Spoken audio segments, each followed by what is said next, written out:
নমস্কার, প্রবাসী ঘর সংসার একটি ব্লগে আপনাদের স্বাগত। আজকে বৃহস্পতিবার, এখন সকাল 9:30 বাজে। আজকে আবার আমাদের পঞ্চমী পুজো এই আষাঢ় মাসে শুরু হয় আর সেই শ্রাবণ মাসে শেষ হয়। তাই আজকে আর আমাদের ভাত খেতে নাই, প্রথমটাই আর শেষটাই ভাত খেতে নাই আমাদের। তাই দুটো মুড়ি চিড়ি খেয়ে নিলাম। আর আমার দিদিমাদেরও ভাত খেতে নাই বলছিল দিদিমা, তবে আজকে বাবার জন্য দুটো ভাত রান্না করে রেখেছি। তো আবার মুড়ি চিড়ে খেয়ে থাকতে পারে না।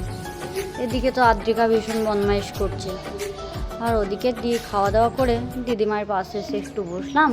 বসে দিদিমা গল্প করছে দাদু কী করে মারা গেছে। তাই বলতে বলতে দিদিমা কেঁদে ফেলেছে, দাদুর জন্য মন খারাপ করছে। তাই আমি বলছি কেঁদে আর কি হবে, তার বয়স হয়েছে, সে মারা গিয়েছে, তার কান্নাকাটি আর করো না।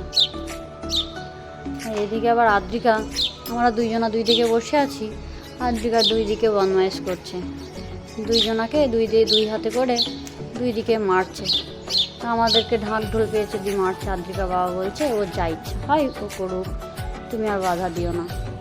হ্যাঁ ঠিক আছে, আমরা তো বাজনা বাজাও। ভীষণ বদমাইশ হয়েছে জানেন, কোনো কথা শুনবে না গো। ভিডিওটি আর টেনে বড় করলাম না। এই ছোট্ট মিনি ব্লগটা যদি ভালো লাগে একটি লাইক কমেন্ট শেয়ার করে পাশে থাকবেন। সবাই ভালো থাকবেন, সুস্থ থাকবেন। ধন্যবাদ। একটি লাইক কমেন্ট শেয়ার করে দেবেন।